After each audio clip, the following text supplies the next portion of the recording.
Buenos días, jóvenes. Buen día, doctor. Hoy vamos a empezar un nuevo tema bastante común en emergencias, que es el trauma facial. Este trauma facial es importante conocer no solamente los procedimientos, sino también es importante conocer la clínica y la forma, los métodos diagnósticos y las diferentes variedades que existen, ¿no?, del trauma facial. Entonces ahora vamos a ver un pequeño exposición del doctor Gaitán en relación al trauma maxilar y mandibular.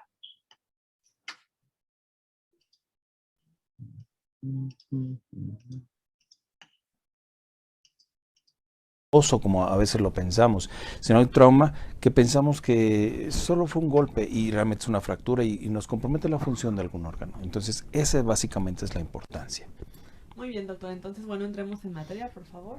Claro que sí. Bueno, vamos a platicar un poquito del trauma maxilar y mandibular. Digo, sabemos que el trauma facial siempre se ha asociado muchísimo al trauma cráneoencefálico también, ¿no?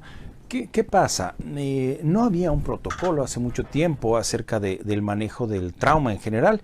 Y hay un libro, bueno, hubo un doctor en 1976 que tuvo un accidente de avión donde él vio que la atención no estaba organizada. Entonces, él decidió, junto con algunos colegas, hacer como un protocolo de atención y así nació el ATLS, que es un protocolo de atención, ¿no? Y entonces ya se ha ido sistematizando. Sabemos que las fracturas faciales o el trauma facial normalmente no ponen en riesgo la vida del paciente, normalmente, ¿no? Salvo que nos comprometa la vía aérea o haya sangrado muy importante. Y va a variar si es en niños o en adultos. Bien. Vamos a platicar que las caídas y los choques vehiculares representan más o menos el 90% de todas las lesiones pediátricas. Cuando tiene un accidente, vamos a platicar un poco de los niños. Todo un niño con un accidente, que haya tenido un accidente, debe considerarse lesionado hasta descartar lo contrario, ¿no? Debemos siempre presuponer que todos los órganos o algunas estructuras están lesionadas hasta que no tengamos la certeza de que no lo están, ¿no? Bueno. ¿Qué sucede? Si nosotros analizamos el trauma como tal, resulta que se estudiaba desde 1932 y había una respuesta metabólica, la respuesta metabólica al trauma, pero no se conocía como tal. Entonces se sabía que había mecanismos compensatorios para tratar de regular o de equilibrar el cuerpo después de un trauma. Y esto está muy bien porque sabemos que hay vasoconstricción y hay muchas cosas. Pero resulta que después de un tiempo, como una semana o algo así, puede haber reacciones que pueden ser contraproducentes si no son manejadas adecuadamente, ¿no? Entonces la respuesta metabólica al trauma tiene básicamente dos fases, ¿no? Y en la primera, que es la fase EP, se conoce como fase EP, es la respuesta inicial, las primeras 48 horas, y después viene una fase que se llama fase flow, donde se va a como empezar a relajar un poco esta respuesta y entran otros mecanismos de adaptación al cuerpo, ¿no? Bueno, ¿qué sucede? Normalmente el trauma facial lo podemos dividir en trauma de o lesiones de tejidos blandos y tejidos duros. Si hablamos de tejidos duros, sabemos que, bueno, las fracturas, que hay fracturas, y estas fracturas tienen que ser reducidas y fijadas, porque de otra forma van a cicatrizar de una forma no ideal para nosotros. Entonces, las fracturas faciales casi siempre tiene que hacerse una reducción abierta, se aproximan los segmentos fracturados y se pone una fijación. ¿Esto para qué? Sabemos que en medio de una lesión, de una fractura, se va a formar un coágulo y después un callo óseo. Tratamos de hacer que esto sea de menor tamaño posible, ¿no? Entonces hay veces que esto no es posible porque se pierden segmentos de hueso. Entonces vamos a tener una reparación por una hendidura, ¿no?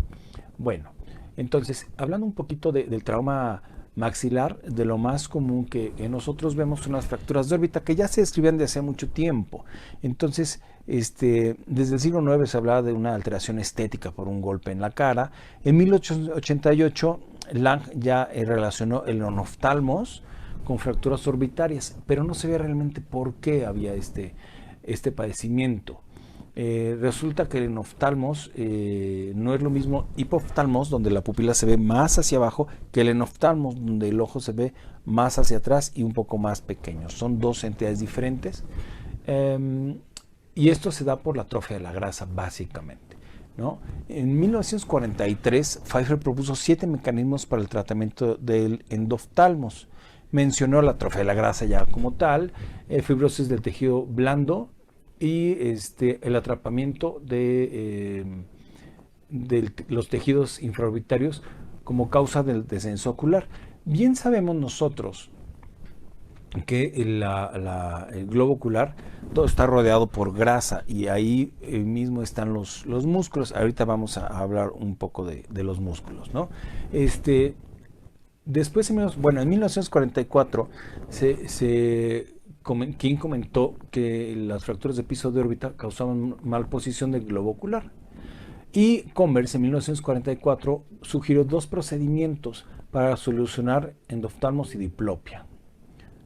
Converse y Smith, en el 50 y 57 respectivamente, empezaron a hacer reconstrucción con injertos. Sabemos actualmente que ya para la reconstrucción del piso de la órbita hay muchos materiales, y todo, la verdad es que ahora ha evolucionado muchísimo la cirugía y nos representa, y hay muchas alternativas para la reconstrucción dependiendo de cada caso.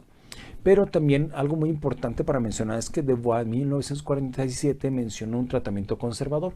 ¿Por qué? Porque no, les mencionaba que no todas las fracturas son quirúrgicas. Hay que saber cuándo son quirúrgicas y cuándo no. Sobre todo si hablamos de niños, ¿no? Por ejemplo, ustedes están viendo cómo se esquematiza una fractura del piso de la órbita. Hay 2 fracturas, 2 tipos de fractura del piso de la órbita. Una donde es propiamente el piso de la órbita, y otro donde interesa el ritmo orbitario. Cuando se fractura la órbita, hay un mecanismo que se llama trapdoor, que es decir, que se abre el piso de la órbita, que es realmente muy delgadito, y sabemos que debajo de la órbita está el seno maxilar. Entonces los tejidos caen en el seno maxilar, y a veces este tejido atrapa el músculo recto inferior y nos causa atrapamiento como tal y falta de movilidad de este músculo, ¿no? Bueno, entonces aquí podemos ver los músculos que pudieran estar involucrados en las fracturas de la órbita, ¿de acuerdo? Normalmente el más se involucra, evidentemente, es el músculo recto inferior. Ahora, como tal, vamos a hablar un poco más de manera general del trauma orbitario. Sabemos que hay trauma que es repetitivo, con el caso de este paciente, ¿no? Donde vemos que en la región supraorbitaria del lado izquierdo, en la parte externa, había ya un trauma constante. Este niño era golpeado normalmente por su familia, por su mamá específicamente, ¿no? Entonces ya tenía una deformidad, así que lo que decidimos hacer fue, bajo anestesia general, un abordaje para poder hacer un desgaste de este hueso, ¿no? Y obtuvimos buen resultado. Hay niños que tienen trauma que es muy común, trauma orbitario, y el clásico ojo morado. Todos los niños dicen, bueno, no pasa absolutamente nada. Es cierto, muchas veces en los niños no pasa gran cosa. Sin embargo, hay que hacer estudios complementarios para poder diagnosticar y a la postre saber si van a tener alguna complicación, alguna secuela, ¿no? Entonces sabemos que los niños, lo que tenemos que evaluar en los niños básicamente es la movilidad. Por ejemplo, el paciente viendo de frente, tenemos que debe haber una línea bipupilar vertical, debe estar alineada, ¿no? Y le tenemos que pedir al paciente que vea hacia arriba. Si él ve hacia arriba, normalmente no tenemos mayor problema y realmente se considera en su gran mayoría no quirúrgico, no hay que operarlo. Todos los movimientos deben estar bien conservados, ¿no? Bueno, ¿qué sucede? Bueno, obviamente hay que darles control. Esto se los mencionaba también, la importancia por el diagnóstico. Por ejemplo, hay pacientes que ya no tienen ningún tipo de secuela, ya es trauma previo y van a consulta mucho después. Si ustedes observan del lado derecho arriba en la imagen de la tomografía, van a observar que hay un tejido atrapado, ¿no?, dentro del seno maxilar y el piso de la órbita está fracturado. Y esto nos condiciona a que el ojo del lado izquierdo no se pueda mover, ¿no? Por ejemplo, este paciente nos llegó a la consulta porque no podía mover su ojo. Nos ve hacia arriba y su ojo se quedaba sin moverse. Pero si ustedes observan, no tenía ninguna antecedente, no se veía alguna lesión reciente. ¿Por qué? Porque era un paciente que tuvo un golpe en una ranchería y tardó mucho tiempo en acudir al tratamiento y refiere que veía doble, etcétera, etcétera. Entonces, ¿qué sucede? Evaluamos todos los movimientos oculares, algunos muy limitados, y decidimos entonces entrar a liberar el músculo recto inferior. Se hace un abordaje, hay muchos abordajes para la órbita, hay transconjuntivales, hay subciliares, hay muchas variantes, ¿no? Esto depende de cada uno de los cirujanos, lo que le gusta a cada cirujano y lo que le dé resultado, ¿no? Bueno, entonces hacemos el abordaje y colocamos un cartílago auricular para reconstruir el piso de la órbita. Actualmente también se utilizan mallas de titanio, se utilizan muchas otras cosas, ¿no? Ahí está nuestra oreja, ¿no?, donde tomamos el cartílago auricular y se deja un penrose, un drenaje para no ocasionar un hematoma, ¿no? Y bueno, después hacemos la sutura de los tejidos. Ahora, a veces no se fractura solo la órbita, se fractura el malar completo. Hay clasificaciones para ello. Lo importante aquí es saber hacer la diferenciación, ¿no? Una cuestión es la fractura pura, digamos, o meramente del piso de la órbita, y otra donde nos compromete el complejo cigomático malar, ¿no? Entonces, bueno, estamos mencionando, es una parte del procedimiento, tiene que hacerse una reducción del piso de la órbita también, y vemos en esta imagen que los huesos están cabalgados, están encimados uno sobre el otro. La verdad es que a veces se ve muy sencillo, es solo reducir y ya, pero no, hay que cuidar muchas estructuras. Entonces nos apoyamos de algún tornillo, por ejemplo, el tornillo Carol-Guillard, que es el tornillo que ustedes ven ahí. Entonces este tornillo se coloca y después se le puede poner un alambre y se jala, se hace tracción para poder lograr la reducción del ritmo orbitario, ¿no?, de la fractura de órbita.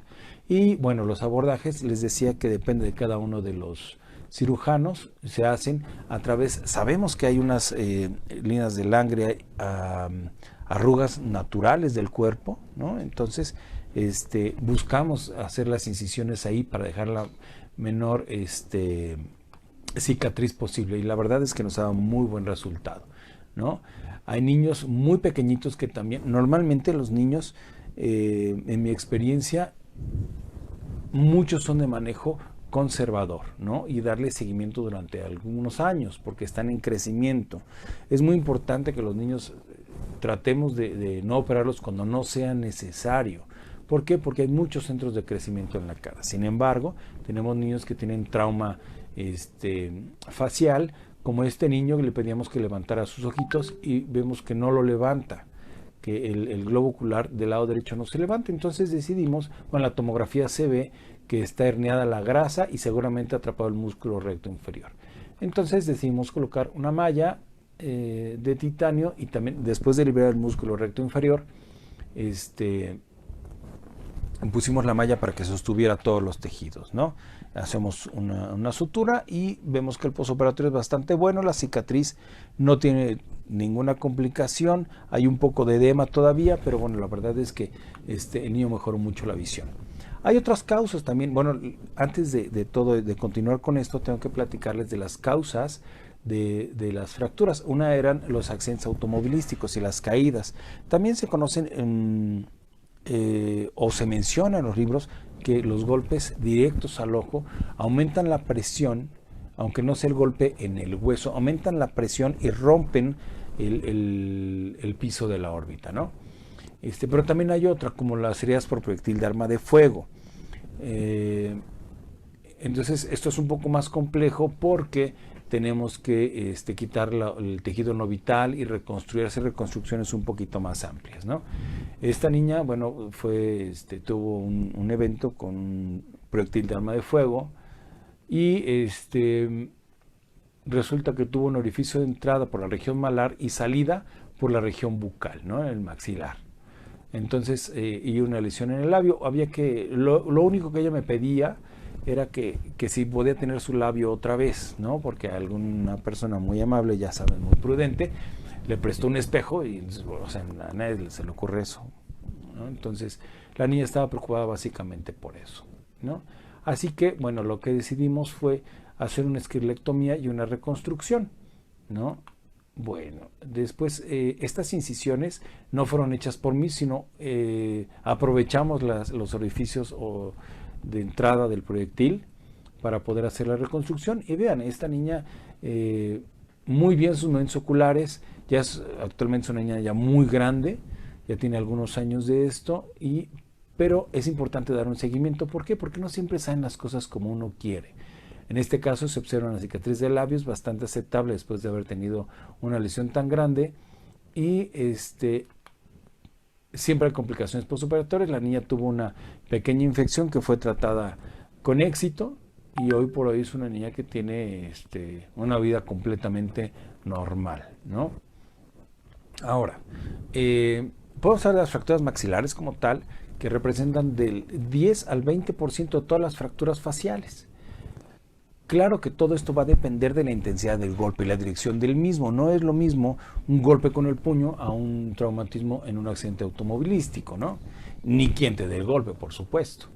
Entonces, es importante preguntar durante nuestra evaluación con qué golpearon a la persona, con qué se golpeó, si fue caída, si fue un golpe, si fue un accidente, y de dónde a dónde fue, si él estaba, por ejemplo, estaba de pie y lo golpearon de frente, de lado, si estaba en un vehículo, en la parte de atrás, en la parte de adelante, con cinturón o sin cinturón de seguridad, ¿no? Entonces sabemos que característicamente la cara toma ciertas proporciones una vez que recibe un trauma. Por ejemplo, cuando el maxilar se va hacia abajo, se ve la cara más alargada y hay mordida abierta.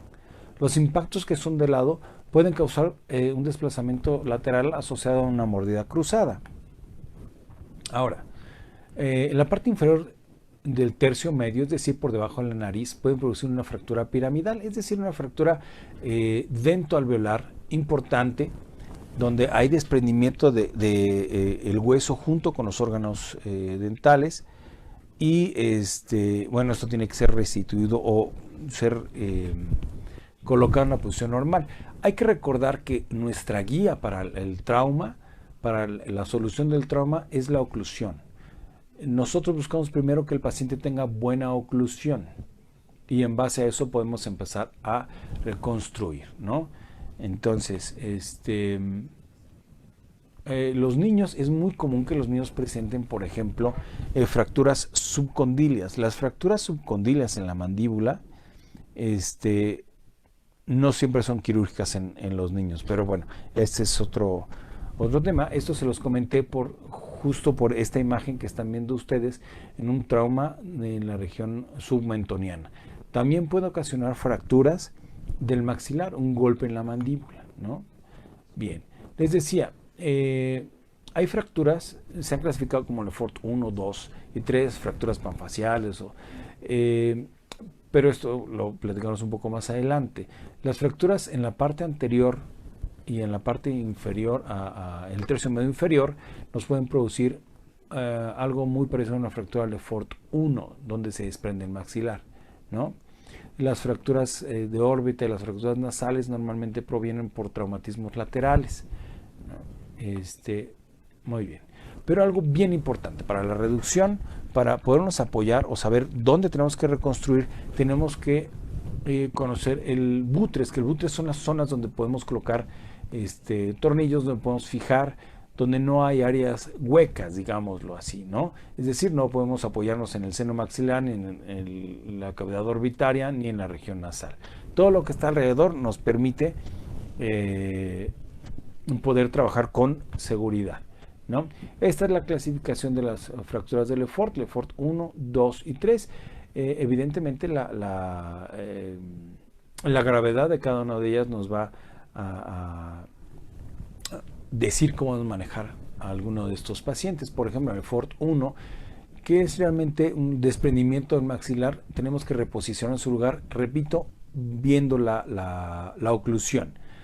En el Lefort 2 ya nos involucra parte de la nariz, y en el Lefort 3 ya hay una disyunción de esta parte. Puede haber mayor salida de líquido cefalorraquídeo si hay una fractura un poco más posterior y superior, ¿no?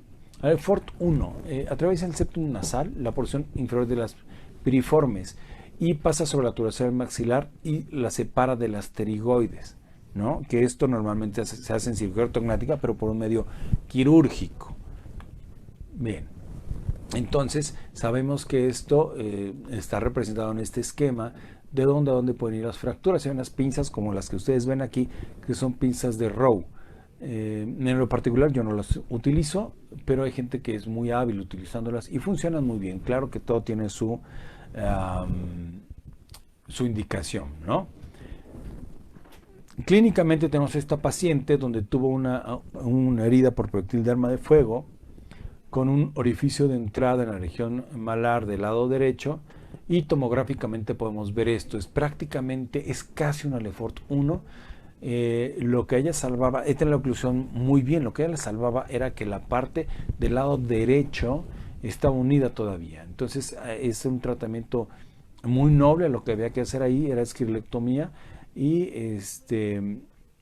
fijar los huesos que pudieran estar móviles, aunque su oclusión estaba muy bien. La verdad es que el pronóstico era muy bueno, ¿no? Entonces, pero si ven del lado izquierdo, donde siguió todo el trayecto del proyectil, estaba todo destruido, ¿no? Bien, ahora resulta que les mencionaba que todos los pacientes, cuando nosotros vemos la oclusión como una guía, también es importante saber si tenía dientes o no tenía dientes desde antes, o si tenía alguna alteración de crecimiento facial. ¿Por qué? Porque hay veces que llegan los pacientes después de que alguien los operó y no les preguntó si tenía algún problema de una hipoplasia maxilar o un prognatismo mandibular, y los quieren llevar a una oclusión estable. Esto tampoco puede ser. Hay que saber el antecedente también del crecimiento del paciente. Bien, hablando de la fractura Lefort 2, que es una fractura que ya interesa la fractura nasofrontal y los huesos lagrimales. Las pterigoides pueden o no estar fracturadas. Entonces, sabemos que el tratamiento evidentemente va a ser diferente, un poco más complejo. A veces se pueden ir algunas fracturas. Recuerden que no todo es como en el esquema. Algunas fracturas pueden extenderse hacia otros lugares dependiendo de la intensidad del trauma. Entonces, en base a eso vamos a decidir cómo lo vamos a fijar. En esta imagen pueden ver que hay dos tipos de fijación, básicamente. Una que es la fijación rígida, es decir, la fijación que se hace con mini placas de titanio y con tornillos. Cuando nosotros fijamos un hueso de esta manera, este hueso ya no se va a mover. Y de su lado derecho, en el círculo, en la parte inferior, ven que hay alambre. El alambre también actualmente no se utiliza tanto como hace mucho tiempo. Se puede utilizar para fijar las fracturas, se conoce como fijación semirrígida. Y esta sí nos da de alguna forma un poco de movilidad de poder corregir la oclusión en algún momento, ¿no? Entonces cada uno tiene sus ventajas y desventajas, aunque hoy por hoy lo que se utiliza es la fijación interna rígida. Sabemos, aprovecho para comentarles que hay dos tipos de material: el titanio, que es muy utilizado, y el material reabsorbible, que se utiliza mucho en niños. Sin embargo, no siempre está indicado para fracturas mandibulares. Recuerden que las fracturas mandibulares, que vamos a ver un poco más adelante, está mediada por las fuerzas de la tracción muscular. Entonces tenemos que saber si es o no favorable o no favorable a una fractura, ¿no? La Lefort 3 se inicia en la sutura frontonasal y se extiende a lo largo de la pared medial y el piso de la órbita, pasando a través de la fisura orbitaria y la sutura frontomalar. Normalmente para esto hay muchos tipos de abordaje, que bueno, no vamos a hablar de todos ellos. Hay desde abordajes coronales como el que vieron al principio, para poder ver la porción más superior y la unión frontonasal, por ejemplo. Sin embargo, también debe de combinarse con algunas otras incisiones extra e intraorales para poder solucionar esto, ¿no? Entonces vemos fracturas también ya donde están cabalgadas en algunas partes, ¿no? Hay esquirlas o espículas óseas.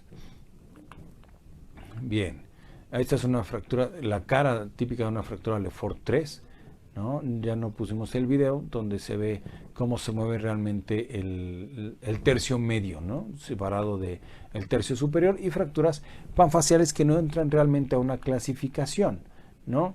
Ya son fracturas más complejas donde involucran el hueso frontal, donde está el hueso nasal, los huesos maxilares, ¿no? A veces estos pacientes muchas veces no se pueden operar porque tienen alguna secuela neurológica o están en terapia intensiva, y esto nos dificulta un poquito el manejo del trauma facial, ¿no? Como es el caso de esta niña que llegó a la consulta y tenía que estar solucionando otro tipo de padecimientos. Esta paciente tenía incluso un problema legal, entonces fue un poco tardado el poder atender a esta niña. Sin embargo, miren, si ustedes lo observan, previo al procedimiento, ella ni siquiera tenía las escaras que tenía al principio, las costras que tenía, ya no las tiene. Bien, entonces, si ustedes ven, lo que ven como abordaje no es un abordaje propiamente como tal, no es algo convencional. Se le quitó una cicatriz a ella y se hizo un abordaje también intraoral. ¿Por qué? Porque necesitamos, vean, por ejemplo, la pared externa del seno maxilar estaba rota. Entonces hay muchos factores que tenemos que tomar en cuenta en cuanto a la función, ¿no? Esta es una imagen de la porción orbitaria, donde utilizamos una fijación semirrígida, ¿no? Y una fijación intraoral, fijación rígida, otra porción ósea, también la fijación rígida. ¿Por qué combinamos? La verdad es que esto fue hecho en un hospital de gobierno, entonces no siempre tenemos el acceso a todo el material, ¿no? Y es cuando debemos improvisar, ¿no? Y poder resolver los problemas con lo que tenemos, ¿no? Ahí, yo estoy totalmente en contra de la pirotecnia. ¿Por qué? Porque hemos visto casos como un 15 de septiembre en la noche me hablaron para que viera a este paciente, y este paciente, un paciente muy joven, 15 años, que tuvo una explosión de un artefacto de estos explosivos, ¿no? Si observan, la cara está quemada, tiene aparentemente, tenía lesiones oculares, ¿no? Y este paciente, observen, todo está quemado, pero tenía una fractura nasal, tenía fractura de órbita, tenía una fractura que involucraba el seno frontal en la parte posterior, es decir, obsérvenlo ahí. Por ejemplo, les decía que tenía una fractura al piso de la órbita, tenía lesiones oculares, y bueno, ahí lo más importante era el manejo neuroquirúrgico, ¿no? Que esto, bueno, se le comentó a los familiares, y bueno, fue manejado por ellos. También hay lesiones que nos representan como tal desprendimientos de algún tipo de una parte de la cara, ¿no? Esta niña, esta paciente, vean ustedes, fue vista de inicio por un trauma grave. Me hablaron para atender a esta niña, ya estando ella en el quirófano, y junto con el equipo de neurocirugía resolvimos la situación colocando material o alambre en la fractura frontal, porque no contamos con el material en ese momento. Entonces decidí colocar unos alambres para poder hacer eso y dejar el malar para un segundo tiempo. Si lo observan, está desprendido propiamente, está de cabeza la foto. Bueno, ya hicimos la fijación rígida, y esta es la niña, empezó a presentar una evolución satisfactoria, neurológicamente estaba muy bien.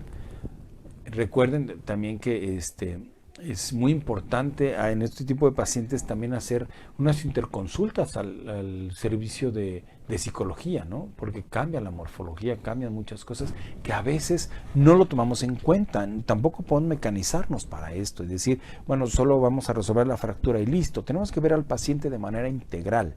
Entonces, es muy importante contar siempre con el apoyo de otros servicios y es más de otros colegas, otros cirujanos. ¿Por qué? Porque hay quien tenga una opción diferente o algo nuevo, y entonces lo más importante de esto es trabajar para el beneficio del paciente, ¿no? No hay que ser egoísta con los tratamientos. Siempre recuerden que todos trabajamos en equipo, todos, ¿no? Entonces hay que considerarlo. Siempre, si tenemos alguna duda, acudir siempre a algún especialista en alguna de las materias de la que tenemos duda. Ahora vamos a cambiar un poco el tema y hablar de fracturas mandibulares. Las fracturas mandibulares es un tema aparte. ¿Por qué? Porque las inserciones musculares y la tracción muscular es muy fuerte. Los mecanismos del trauma mandibular son muchos y nos dan muchos tipos de fractura o muchas clasificaciones, ¿no? Con una fractura simple o cerrada, compuesta o abierta, con minuta, en tallo verde, que normalmente es de niños, por proceso patológico, complicadas y dislocadas, ¿no? Ahora, también debemos saber la constitución anatómica, las inserciones musculares y obviamente la tracción muscular hacia dónde va. Les mencionaba desde el principio la importancia de la oclusión dentaria, ¿no? Que es nuestra guía, y ver la biomecánica muscular. ¿Qué sucede? Tenemos lesiones directas, indirectas, impactadas, incompletas, múltiples e inestables. Por ejemplo, hay fracturas propiamente del cóndilo que son intracapsulares. ¿Qué pasa? Se hace un hematoma y puede derivar en alteraciones o de crecimiento o en anquilosis ósea o fibrosa. Entonces es muy importante diagnosticarla.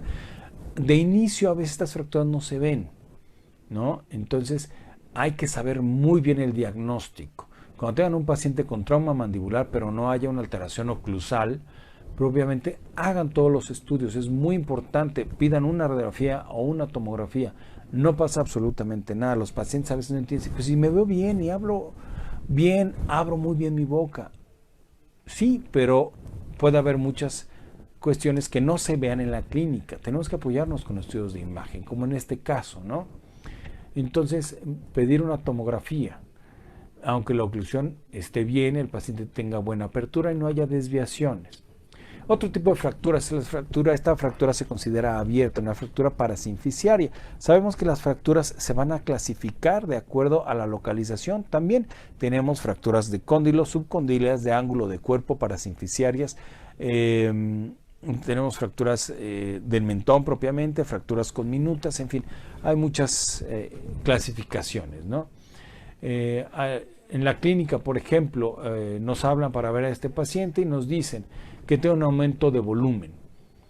Lo primero que vemos cuando un paciente tiene, o pensamos cuando un paciente tiene un aumento de volumen, un absceso o un quiste. Pero si preguntamos el antecedente, es que tuve un golpe y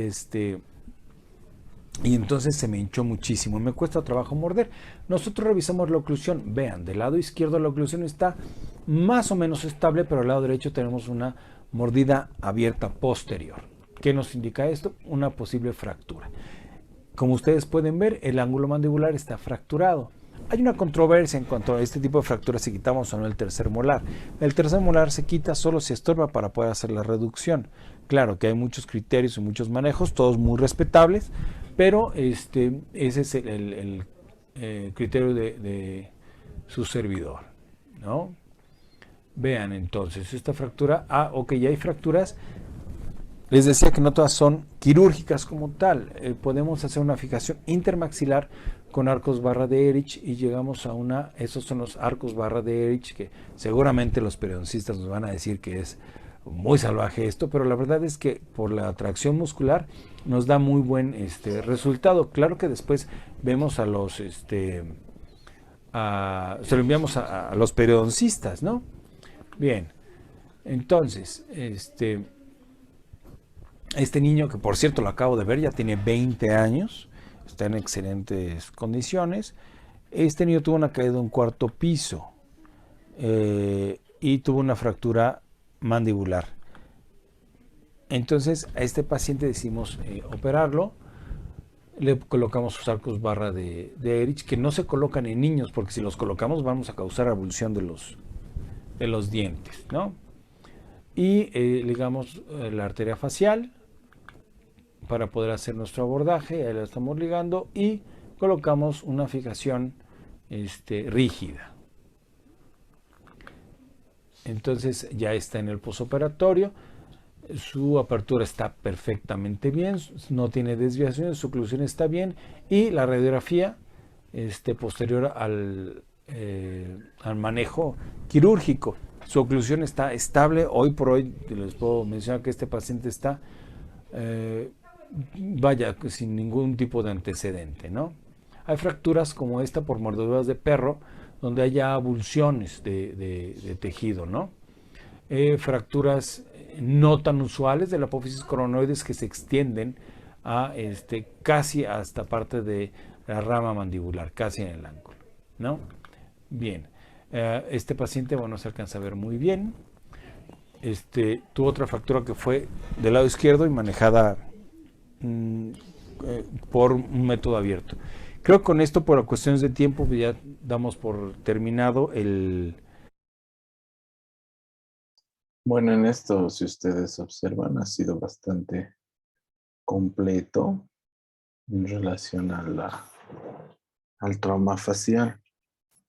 Obviamente tenemos que repasar todavía algunos pequeños detalles, como ser LEFOR 1, LEFOR 2, LEFOR 3, para irse recordando, ¿no? Pero no creo que sea nada difícil. Obviamente los procedimientos quirúrgicos en esta zona son extremadamente complejos, pero los vamos a ir viendo tratando de que vayan aprendiendo los lineamientos generales como han ido aprendiendo en lo que es la glándula tiroides. En este momento, si ustedes ven en conocimiento en la glándula tiroides, tienen bastante aproximación de lo que se hace en las cirugías.